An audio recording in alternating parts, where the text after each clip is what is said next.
మన సనాతన ధర్మానికి, ఈశ్వర తత్వానికి, ఈశ్వరుడు ఎవరెవరికి అధిపతి ఉన్నాడో తెలుసుకోవాలనుకుంటే ఇప్పుడు నేను చెప్పే శ్లోకం వినండి.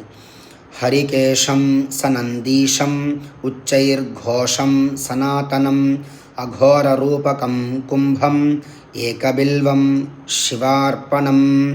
హరికేశం, హరి ప్లస్ కా. హరి అంటే విష్ణుమూర్తి, కా అంటే బ్రహ్మదేవుడు. హరికి బ్రహ్మకి కూడా అధిపతి అయినటువంటి పరమేశ్వర. సనందీశం, ధర్మస్వరూపుడైనటువంటి నందిని అధిరోహించినటువంటి పరమేశ్వర. స ఉచ్చైర్ఘోషం, బిగ్గరగా శబ్దము చేసేటువంటి శక్తి కలిగినటువంటి వాడా.